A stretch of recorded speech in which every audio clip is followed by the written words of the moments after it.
Hello my friends. போன எபிசோடில் ஹீஜின் ஹீரோவை மீட் பண்ணி பேசி எப்படியாட்டும் ஒன்று சேர்ந்துடலான்னு சொல்லி வந்திருப்பான். ஆனால் பதிலுக்கு ஹீரோ திட்டி விட்டுருப்பாங்க. அவளும் அங்கேருந்தே அழுதுகிட்டே வீட்டுக்கு போனால் அங்கே ஹீஜினை ஒன் சைடாக லவ் பண்ணிட்டு இருக்கிற ஹென்றி வந்திருப்பாங்க. ஸோ ஹீஜின் அவனை ஹக் பண்ணிவிட்டு அழுதுட்டுருப்பா. பின்னாடியே ஃபாலோ பண்ணிட்டு வந்த ஹீரோவும் இதை பார்த்துட்டு தப்பாக மிஸ் அண்டர்ஸ்டாண்டிங் பண்ணிக்கிடுவாங்க. ஸோ இதுக்கப்புறம் என்ன ஆகுதுன்னா ஹீரோயினை தான் கட்டுறாங்க. கரெக்டாக ஒர்க் முடிஞ்சுட்டு வீட்டுக்கு போனால் போகிற வழியில் ஹீரோயினோட எக்ஸ் நிற்கான். ஸோ அவனை பார்த்ததுமே ஹீரோயின் கண்டுக்கிட்டாதான் போகிறாங்க. ஆனால் அவன் வேணும்னே ஹீரோயின்ட்ட வந்து பேசுகிறான். நீ இப்போலாம் பார்க்குறதுக்கு ரொம்பவே அழகாகிட்டு வந்துட்டுருக்க அப்படின்னு சொல்கிறதுக்கு ஹீரோயினும் நாளைக்கு உன்னோட என்கேஜ்மெண்ட் மறந்துட்டியா என்ன, இங்கே என்ன உனக்கு வேலைன்னு சொல்லி திட்டுறாங்க. ஆனால் அவன் அதெல்லாம் கேட்குற மாதிரியே இல்லை. நான் இப்போது உனக்கு கேள்விப்பட்ட அதெல்லாம் உண்மை தானா, அந்த ரெஸ்டாரண்ட் ஓனர் ஹீரோவை லவ் பண்ணுறியா என்ன, அவன் ரொம்பவே திமிர் பிடிச்சவன் சொல்கிறதுக்கு அவன் உன்னை மாதிரி ஒரு ப்ளே பாய் கிடையாதுன்னு சொல்கிறாங்க ஹீரோயினும். இல்லை அவன் கெயின் மாதிரி நான் கேள்விப்பட்டேன்னு சொல்கிறதுக்கு நீ அதை பற்றிலாம் கவலைப்பட தேவையில்ல, அந்த விஷயத்தில் அவர் நல்லா தான் இருக்காங்கன்னு சொல்லி ஹீரோயின்னு சொல்ல என்ன சொல்கிற, அப்போ உங்கள் ரெண்டு பேருக்குள்ளே எல்லாமே முடிஞ்சு போச்சான்னு சொல்லி கேட்குறதுக்கு ஹீரோயினும் ஆமாம் அதுக்கு என்ன அப்படின்னு சொல்லி கேட்காங்க. இதை கேட்குற அவனும் போதும் இனி அவனை பிரேக்கப் பண்ணு, நீ என்னோட கேர்ள் ஃப்ரெண்ட் சொல்லிவிட்டு இப்போ கேர்ள் ஃப்ரெண்டுங்கிற நினப்பில் அவன் பேசுகிறான். ஹீரோயின் விடுவாங்களாம், அவனை பிடிச்சி வச்சு அடி சாத்துறாங்க. யாருக்கு யார் கேர்ள் ஃப்ரெண்டுன்னு சொல்லிட்டு போதாதுக்கு அவனும் ஸ்டாப் பண்ணி நீ என்னை இன்னும் மறக்கலை தானே, நம்ம ரெண்டு பேரும் லவ் பண்ணதெல்லாம் அப்படின்னு சொல்லும்போது ஹீரோயினும் நான் மறக்கலன்னு தான், ஆனால் அதுக்குன்னு அர்த்தம் உன்னை நான் லவ் பண்ணிகிட்ருக்கேன்னு அர்த்தம்லாம் கிடையாது. 3 வருஷமாக உன் கூட சேர்ந்து என்னோடய நாட்களெல்லாம் நான் வேஸ்ட்டு பண்ணிட்டேன், அதை நினச்சி தான் நான் இப்போவும் மறக்க முடியாமல் இருந்துகிட்ருக்கேன்னு சொல்கிறதுக்கு இது போதுமே, இனி எல்லாமே நம்ம புதுசாக ஸ்டார்ட் பண்ணுவோம், நீ என்னோட கேர்ள் ஃப்ரெண்டாக மட்டும் இருன்னு சொல்லிட்டு அவன் கேட்கான். ஹீரோயினும் அப்போது சரி என்ன பண்ணுறது, நீ அவளை மேரேஜ் பண்ணிக்கிடுவேன், நான் உன் கூட அஃபரில் இருக்கணுமான்னு சொல்லிட்டு கோவத்தில் கேட்க, நான் அஃபர்லாம் அதை சொல்ல மாட்டேன், அதுக்கு பேர் லவ், எனக்கு உண்மையில இருக்கிறது லவ் தான், அது மட்டும் கிடையாது. நீ ஹீரோ லவ் பண்ணுறேன்னு சொன்னதுமே எனக்கு எப்படி ஃபீல் ஆச்சு தெரியுமா, எனக்கு அது சுத்தமாகவே பிடிக்கலை, நீ அவங்க கூட பிரேக்கப் பண்ணி என்ன லவ் பண்ண அப்படின்னு சொல்லிட்டு அவன் மறுபடியும் ஆரம்பிக்கிறதுக்கு ஹீரோயினும் இங்கே பாரு இனி அவனை பிரேக்கப் பண்ண உன்னை டேட் பண்ணுன்னு சொல்லிட்டு என்கிட்ட வந்தேன்னா உன்னோட சாவும் என் கையில் தான், ஜாக்கிரதையாக இருந்துக்கோ அப்படின்னு சொல்லிட்டு திட்டி விட்டுட்டு அங்கேருந்து போகிறாங்க. அப்படியே மறுநாள் இப்போ ரெஸ்டாரண்ட்டை தான் கட்டுறாங்க. இப்போ எக்ஸோட என்கேஜ்மெண்ட் ப்ரிப்பரேஷன் தான் போயிட்டுருக்கு. கூடவே ஹீரோயின் அதே என்கேஜ்மெண்ட்டுக்கு கேக்கும் செஞ்சுட்ருக்காங்க. கொஞ்ச நேரத்தில் என்கேஜ்மெண்ட்டும் ஸ்டார்ட் ஆகுது. இதெல்லாம் ஹீரோயின் தள்ளி நின்று பார்த்து ஃபீல் பண்ணி அழுதுட்டு இருப்பாங்க. இதெல்லாம் ஹீரோவும் நோட் பண்ணுறாங்க, ஹீரோயின் ஃபீல் பண்ணுறான்னு சொல்லிட்டு. ஸோ அப்படியே என்கேஜ்மெண்ட்டும் நல்லா சிறப்பாக முடிஞ்சதுக்கப்புறம் இங்கே சேரியோட அம்மாவும் சேரியும் ஹீரோயினை பார்த்து பேசுகிறாங்க. என்னென்னா கேக் ரொம்பவே நல்லா இருந்துச்சு, டேஸ்ட்டாக இருந்துச்சு, இனிமேல் கேக்கை நான் எங்கேயும் சாப்பிட்டது கிடையாது, உங்கள் அப்பா எப்படி ரைஸ் கேக் செய்வாங்களோ அதே மாதிரி தான் நீயும் கேக் செஞ்சுக்கன்னு சொல்லி பாராட்டிகிட்டு இருக்காங்க. போது அதுக்கு இந்த அமௌண்ட்டும் வச்சுக்கோ உனக்கு ஹெல்ப்ஃபுல்லாக இருக்கும்னு சொல்லிட்டு ஹீரோயினுக்கு கொஞ்சம் அமௌண்ட்டும் கொடுக்காங்க. ஸோ அதுலேருந்து அப்படியே கொஞ்சம் நேரத்தில் இப்போ ஹீரோயினோட எக்ஸை தான் காட்டுறாங்க. இப்போ தான் என்கேஜ் முடிஞ்சிருக்கு. ஆனால் இப்போ ஹீரோயின்ட்ட வந்து என்ன பேசுகிறான்னா கேக்லாம் ரொம்ப நல்லாவே செஞ்சுருந்தேன், வேணும்னா சொல்லு உனக்காக தனியாக ஒரு ரெஸ்டாரண்ட்டே நான் ஓப்பன் பண்ணுறேன், அப்படி இல்லைனா உனக்கு என்ன வேணும்னு சொல்லி உனக்கு தேவையானது எல்லாமே நான் செய்கிறேன்னு சொல்லிட்டு ஹீரோயின்ட்ட வந்து இப்போ கடலை போடுறான். பதிலுக்கு ஹீரோயினுமே இங்கே பாரு என்கிட்ட இப்படி வந்து பேசுகிற வேலைலாம் வச்சுக்கிடாத, நம்ம 2 பேருக்குள்ளே 3 வருஷமாக நடந்தது ஒரு நல்ல மெமரிஸாக மட்டும் இருந்தால் போதும், அதுக்கு மேலே வேறு எதுவுமே தேவையில்லைன்னு சொல்லிட்டு ஹீரோயின் திட்டிட்டு திரும்பினா பின்னாடி இவங்க 2 பேரும் என்னெல்லாம் பேசினாங்கிறத ஹீரோ நின்று கேட்டுட்டு இருக்காங்க. ஸோ ஹீரோயின் அப்படியே போகவும் ஹீரோ இப்போ வந்து எக்ஸிட்ட வந்து பேசுகிறாங்க. இவ்வளோ நேரம் என்ன பேசிகிட்டு இருந்தேன், உனக்கு இப்போ தான் என்கேஜ்மெண்ட் ஆகிருக்கு, ஹீரோயின் கிட்ட என்ன வேலைன்னு சொல்லிட்டு ஹீரோ கோவத்தோட கேட்க, இவன் என்னன்னா நீங்களும் ஹீரோயினும் டேட்டிங் பண்ணுறீங்கன்னு தெரியும், ஆனால் அது ஹீரோயினுக்கு செட் ஆகாது, அதை தான் சொல்லி அட்வைஸ் பண்ணிட்டு இருக்கேன்னு சொல்கிறான். ஸோ ஹீரோவும் கோவத்தோட ஹீரோயினை பற்றி நீ எதுவும் கவலைப்பட தேவையில்ல, நீ செடியை பற்றி மட்டும் யோசிச்சா போதும், அது மட்டும் இல்லை இனி ஹீரோயினை பார்த்து பேசி ஏதாவது பிரச்சனை கொடுக்குற மாதிரி இப்படி பண்ணிட்டு இருந்தேன்னு வச்சுக்கோயேன், உன்னை நான் சும்மா விட மாட்டேன்னு சொல்லிட்டு அவனோட காலரை பிடிச்சே ஹீரோ மிரட்டி விடுறாங்க. ஸோ அப்படியே கொஞ்சம் நேரத்தில் நைட் டைம் ஆகுது. ஸோ எல்லாருமே ஒர்க் முடிஞ்சு போயிட்டாங்க. ஆனால் ஹீரோயின் இனி ஃபுல்லாகவே கொஞ்சம் டவுனாக என்கேஜ்மெண்ட்னால ரொம்பவே ஃபீல் பண்ணிட்டு இருந்திருப்பாங்க. ஸோ அதனால் தனியாக உட்காந்து பியானோ ப்ளே பண்ணிகிட்டு இருக்காங்க. அந்த டைம் கரெக்டாக ஹீரோவும் போய் உட்காந்துக்கிட்டு உனக்கு பியானோ ப்ளே பண்ண தெரியலன்னு சொல்லிட்டு ஹீரோயினுக்கு ப்ளே பண்ண சொல்லி கொடுத்துட்ருக்காங்க. ஸோ ஹீரோயினும் அப்படியே கொஞ்சம் கொஞ்சமாக நார்மல் மூடுக்கு மாறுறாங்க. ஸோ அதுக்கப்புறம் தான் ஹீரோ கேள்வியே கேட்காங்க, இன்றைக்கி ஃபுல்லாக எதுக்கு அழுதுட்டு இருந்தேன், இன்னும் உன்னோட எக்ஸ் பாய் ஃப்ரெண்டை லவ் பண்ணிட்டு தான் இருக்கியான்னு சொல்கிறதுக்கு இல்லவே இல்லை, நான் பயமாக இருக்கேன், எனக்கு ஒரு பீப்புள் மாறச்சில் அவங்களோட சுற்றி இருக்கிறதும் சரி அவங்களோட காதலும் மாற தான் செய்யுது, என்னோட காதல் நான் கற்பனை பண்ண அளவுக்கு எதுவுமே நடக்கலைங்கிறது தான் நான் நினச்சி பயப்படுறது அப்படின்னு சொல்லி ஹீரோயின் ஃபீலிங்காக சொல்லிட்டு இருக்காங்க. ஸோ அப்படியே பியானோ ப்ளே பண்ணுறதுலேருந்து 2 பேரும் அப்படியே கேக்கு ட்ரிங்க்ஸ்னு வச்சு ட்ரிங்க் பண்ண ஆரம்பிக்காங்க. ஸோ 2 பேருமே லைட்டாக போதையில் தான் இருப்பாங்க. அப்போ ஹீரோயின் அவங்கள பற்றி ஒவ்வொன்றா சொல்லிட்டு இருக்காங்க. கூடவே ஹீரோயினோட 2 அக்காவும் பியானோ கிளாஸ் போயிருக்காங்க. ஆனால் ஹீரோயின் போல ஏன்னா ஃபேமிலி சுச்சுவேஷன் வேறு மாதிரி மாறிட்டு அதனால ஹீரோயின் பியானோ கிளாஸ் போகல. ஆனால் பியானோ டீச்சர் வந்து ஹீரோயினுக்கு ரொம்பவே பிடிக்குமா, ஏன்னா ரொம்ப அழகாக இருப்பாங்களாம். அவங்களோட பேர் ஹீஜினா. இந்த ஒரு ரீசனுக்காக தான் ஹீரோயினோட பேரை சாம்சோன்ல இருந்து ஹீஜின்னு சேஞ்ச் பண்ணுறதுக்கு ஆசைப்பட்டேன் அப்படின்னு சொல்லிட்டு இங்கே ஹீரோட்ட சொல்லிட்டு இருக்காங்க. ஸோ அப்படியே ஹீரோயினை பற்றி பேசினதுக்கப்புறம் இப்போ ஹீரோயின் ஹீரோட்ட கேட்காங்க, நீங்கள் சொல்லுங்கள் உங்களோட கேர்ள் ஃப்ரெண்ட் ஹீஜினை பற்றி அப்படின்னு சொல்கிறப்போ ஹீரோ அமைதியாக இருக்காங்க. என்ன நீங்கள் கேட்ட கேள்விக்கெலாம் பதில் சொன்னேன், நான் கேட்ட கேள்விக்கு பதில் சொல்ல மாட்டேன்னு சொல்கிறதுக்கு ஹீரோ ஒரே வார்த்தையில் முடிச்சிருந்தாங்க. அது முடிஞ்சு போன கதை, அதை பற்றி இனிமேல் நம்ம பேச தேவையில்லைன்னு சொல்லிட்டு ஸோ ஹீரோயினும் இதுக்கு மேலே எதுவுமே பேசலை. அப்படியே கொஞ்ச நேரத்தில் 2 பேரும் கொஞ்சம் லைட்டாக போதையில் இருக்கிறனால ஹீரோயின் பாட்டு பாடுறாங்க. பதிலுக்கு ஹீரோ என்னென்னா பியானோ ப்ளே பண்ணிகிட்டு இருக்காங்க அப்படியே கொஞ்ச நேரத்தில். ஸோ அப்போ ஹீரோயின் என்னென்னா பக்கத்தில் இருந்தால் கேக்கை சாப்பிடுவாங்க. அது வந்து லிப்பில் லைட்டாக ஒட்டிக்கிடும். அப்படியே பேசிகிட்டு இருக்கும்போது ஹீரோ அதை பார்த்து சிரிச்சிட்டு இருப்பாங்க. ஹீரோயின் என்னென்னா நான் இப்போ பாட்டு பாடினதை வச்சு தானே நீங்கள் என்னை டீஸ் பண்ணி சிரிச்சிட்டு இருக்கீங்க அப்படின்னு லைட்டாக கோவப்பட்டு இருப்பாங்க. ஹீரோன்னு சொல்கிறாங்க, இல்லை உன்னோட லிப்பில் கேக்கோட க்ரீம் இருக்குது அப்படின்னு சொல்கிறப்போ இங்கேயான்னு சொல்லிட்டு ஹீரோயின் அப்படியே கையை வச்சு அந்த இடத்துலன்னு வைப்பாங்க. ஹீரோவே அவங்க கையை வச்சு ஹீரோயின் லிப்பில் இருந்து அந்த க்ரீமை எடுத்து விடுவாங்க. ஸோ அப்படியே 2 பேரும் கொஞ்சம் டிஸ்டர்ப் ஆயிடுவாங்க. ஸோ வியர்டாக ஃபீல் பண்ண ஆரம்பிச்சிடும் 2 பேருக்குமே. ஸோ தேவையில்லாமல் ஹீரோயின் என்னென்னமோ பேசுவாங்க. ஹீரோவும் சரி லேட் ஆகிட்டு நம்ம கிளம்பலான்னு சொல்கிறதுக்கு ஹீரோயினும் சரி கிளம்பலாம் அப்படின்னு சொல்லிட்டு 2 பேரும் ஒன்றாவே எந்திப்பாங்க. அப்போ தட்டு மாதிரி ஹீரோயின் கீழே விழ போக ஹீரோயின் விழக்கூடாதுன்னு சொல்லிட்டு ஹீரோ பக்கத்தில் பிடிச்சிக்கிட அப்படியே 2 பேரும் கொஞ்சம் க்ளோஸில் தான் நிற்பாங்க. ஆனால் ஹீரோ இதை வேணும்னு செய்வாங்க போல். ஹீரோயின் பக்கத்தில் போவாங்க. ஹீரோயினும் என்னடா இப்படி நடக்குதுன்னு சொல்லிட்டு கண்ணை முழிக்காமல் பார்த்துட்டு இருக்க. இதை கவனிக்கிற ஹீரோவும் ஏன் இந்த டைம் நீ உன்னோட கண்ணை க்ளோஸ் பண்ணல அப்படின்னு சொல்லி கேட்பாங்க. ஆனால் ஹீரோயின் சடனாக ஹீரோவை லைட்டாக கிஸ் பண்ணியிருந்தாங்க. ஸோ ஹீரோ லைட்டாக ஷாக்கில் ஹீரோயினை விட்டுதாங்க. அப்படியே அந்த இடம் சைலண்ட் ஆகுது. 2 பேரும் பார்த்துட்டு இருக்காங்க. ஆனால் இப்போ என்னென்னா ஹீரோவை கிஸ் பண்ணுறாங்க. பதிலுக்கு ஹீரோவும் கிஸ் பண்ணுறாங்க.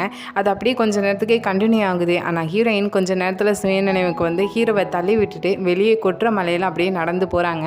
2 பேருக்குமே ஏன் இப்படி நடந்துக்கிட்டோன்னு சொல்லிட்டு தெரியல. அப்படியே மறுநாள் விடிஞ்சா நல்லா மழை பெஞ்சதுனால ரெஸ்டாரண்ட்டை எல்லாரும் சேர்ந்து க்ளீன் பண்ணி விட்டுட்டு இருக்காங்க. ஒரு பக்கம் ஹீரோயினும் ஹீரோக்கிட்ட இப்படி ஏன் நடந்துக்கிட்டோன்னு சொல்லிட்டு புலம்பிக்கிட்டே க்ளீன் பண்ணி விட்டுட்டு இருக்க. பக்கத்தில் இருக்கிற பொண்ணு என்னென்னா சரியான நேரம் பார்த்து ஒரு கேள்வி கேட்கா, இதுக்கு முன்னாடி நீங்களும் ஹீரோவும் கிஸ் பண்ணியிருக்கீங்க தானே அப்படின்னு சொல்லி கேட்குறதுக்கு ஹீரோயின் கொஞ்சம் தடுமாறுதாங்க. ஏன்னா நேற்று நைட்டு தான் கிஸ் பண்ணியிருப்பாங்க. இதை கவனிக்கிற அந்த பொண்ணுக்கும் புரியுது கிஸ் பண்ணியிருக்கீங்க அப்படின்னா எப்படி இருந்துச்சு அந்த ஃபீல் அப்படின்னு சொல்லி வேற கேட்கா. ஹீரோயினும் அதுக்கு என்ன சொல்ல அப்படின்னு சொல்லிட்டு நல்லா தான் இருந்துச்சுன்னு சொல்கிறதுக்கு அப்படியான்னு சொல்லிட்டு அவள் ரொம்ப எக்ஸைட்மெண்ட் ஆகுறான். அப்படியே இன்னொரு பக்கம் இவங்க க்ளீன் பண்ண அந்த குப்பையெல்லாம் குப்பை தொட்டியில் போகிறப்போ ஹீரோவும் ஹீரோயினும் மீட் பண்ணிக்கிறாங்க. ஸோ 2 பேருமே நேற்று நைட்டு ஏன் அப்படி நடந்துக்கிட்டோன்னு சொல்லிட்டு குழம்பி போய் இருக்கிறதுனால பார்த்தும் பார்க்காத மாதிரி போயிட்டு இருக்காங்க. ஆனால் ஹீரோக்கு இது கொஞ்சம் டிஸ்டர்ப் ஆகுது. அதனால் ஹீரோயினுக்கு ஃபோனில் மெசேஜ் பண்ணுறாங்க, என்னோட ஆஃபீஸ்க்கு வா நான் உன்னை பார்க்கணும்னு சொல்லிட்டு. ஸோ ஹீரோயினும் என்ன பேச போகிறானோன்னு சொல்லிட்டு ஆஃபீஸ்க்கு போனால் ஹீரோ வந்ததுமே உன்னோட பேக்கையே வந்து எடுத்துக்கிடலைன்னு சொல்லிட்டு கொடுக்காங்க. ஏன்னா அன்றைக்கி மலையில் கிஸ் பண்ணதுக்கப்புறம் அந்த பேக் அங்கேயே போட்டுட்டு போயிட்டாங்க போல்.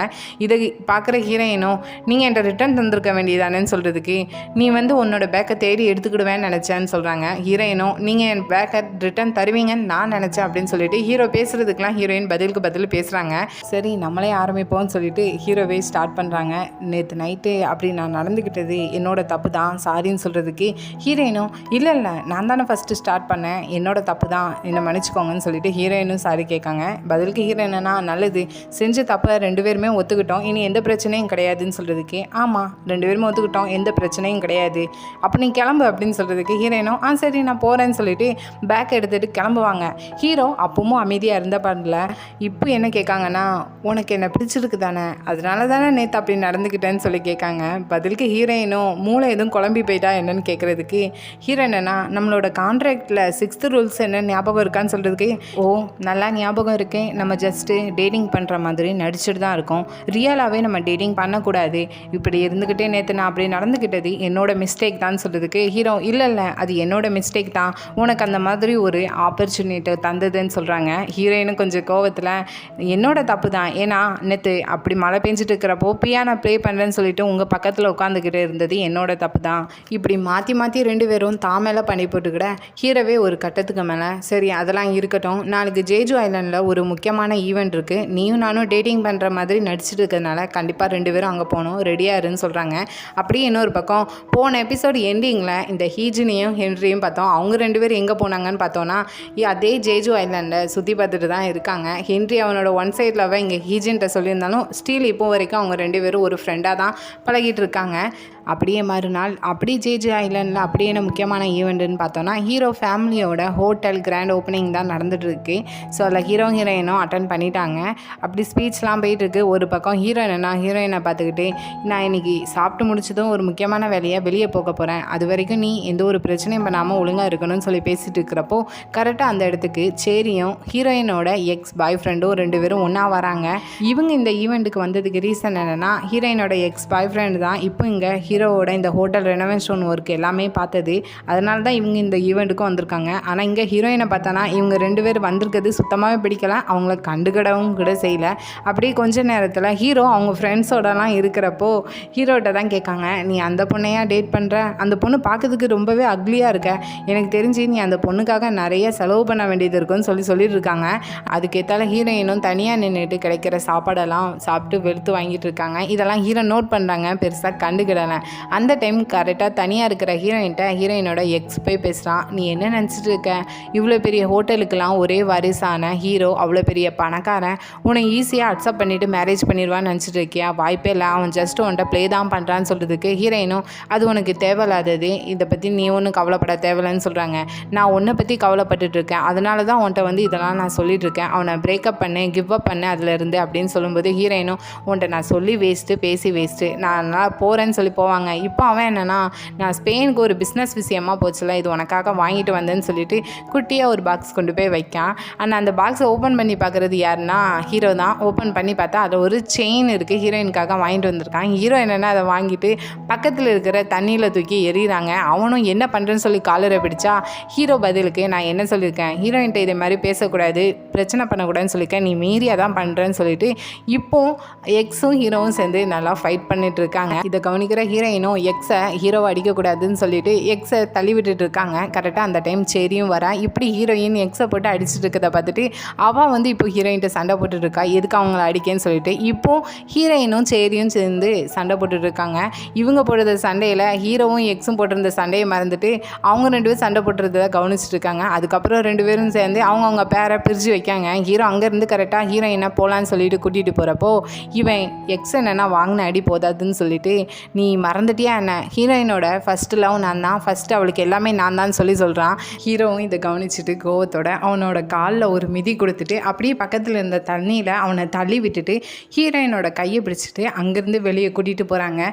ஹீரோயினும் கொஞ்சம் தூரம் போனதும் ஹீரோவோட கையை தட்டி விட்டாங்க. ஹீரோ இப்போ என்னென்னா கோவத்தோட இங்கே ஹீரோயின்ட்ட பேசுகிறாங்க, இங்கே நம்ம கான்ட்ராக்ட் போட்டு டேட்டிங் பண்ணிகிட்டு இருக்கோம், இங்கே அவன்கிட்ட வந்து பேசினா அவனை அவாய்ட் பண்ணிவிட்டு நீ போக வேண்டியதானே, ஏன் அவன்கிட்ட பேசிகிட்டு இருக்க அப்படின்னு சொல்லி கோவத்தோட கேட்க ஹீரோயினும் நீ என்ன பைத்தியமா, என்னை இந்த இடத்துக்கு கூட்டிகிட்டு வந்தது நீ, என்கிட்ட தானாக வந்து பேசினது அவன், இதில் நான் என்ன தப்பு செஞ்சேன்னு என்கிட்ட நீ கத்திட்டு இருக்கேன்னு சொல்கிறதுக்கு உனக்குன்னு சுத்தமாகவே செல்ஃப் ரெஸ்பெக்ட் இல்லையா, அவன் வந்தால் பேசினா நீ இக்னோர் பண்ணிவிட்டு போக வேண்டியதானேன்னு சொல்கிறதுக்கு என் வேலையில் நீ தலையிட தேவையில்ல, நான் யாரை இக்னோர் பண்ணணும் யாரை இக்னோர் பண்ணக்கூடாதுன்னு எனக்கு தெரியும் அப்படின்னு ஹீரோயின் சொல்கிறதுக்கு ஹீரோ என்னன்னா இனி அவன் இல்லை, இனி யார் வந்து பேசினாலுமே நீ எல்லாரையும் இக்னோர் தான் பண்ணணும், நான் என்ன சொல்கிறனோ அதை மட்டும்தான் நீ கேட்கணும், அதை கேட்டால் மட்டும் போதும்னு சொல்லிட்டு ஹீரோயினை அங்கேருந்து அதே ஹோட்டலில் ஒரு ரூம் கொடுத்துருப்பாங்க போல். ஸோ அந்த ரூமில் ஹீரோயினை விட்டுட்டு போகிறாங்க. அப்படி போகிறப்போ கொஞ்சம் நேரத்துக்கு முன்னாடி எக்ஸும் ஹீரோவும் சண்டை போடுறப்போ ஹீரோயின் எக்ஸை போட்டு அடிச்சிருப்பாங்க. ஸோ அதில் ஹீரோ என்னன்னா ஹீரோயினை லைட்டாக நீ இன்னைக்கு அவனை அடித்து நல்ல வேலை செஞ்சுருக்குன்னு சொல்லிட்டு லைட்டாக பாராட்டிட்டு போகிறாங்க. இதை கேட்குற ஹீரோயினுக்கு லைட்டாக பட்டர்ஃப்ளை மூமெண்ட்டாக தான் இருக்குது. எங்கே ஹீரோ கொஞ்சம் நேரத்துக்கு முன்னாடி நான் என்ன சொல்கிறேனோ அதை மட்டும் நீ கேட்டால் போதுன்னு சொல்லிட்டு லைட்டாக பேசியிருப்பாங்களா. ஸோ அதை நினச்சும் ஹீரோயின் தனக்கு தானே சிரிச்சிட்டு இருக்காங்க. ஸோ இதோட இந்த எபிசோடு இங்கேயே முடியுது. ஹீரோயினுக்கு இருக்கிற இந்த ஹாப்பினஸ் அடுத்த எபிசோடில் அப்படியே மறைஞ்சு போயிடும். ஏன்னா ஹீரோவும் ஹீஜியனும் செய்கிற வேலை அப்படியே இருக்கும். ஸோ எபிசோடு பிடிச்சிருந்தா லைக் பண்ணுங்கள், ரொம்ப பிடிச்சிருந்தா சப்ஸ்கிரைப் பண்ணுங்கள். Thank you, bye bye friends.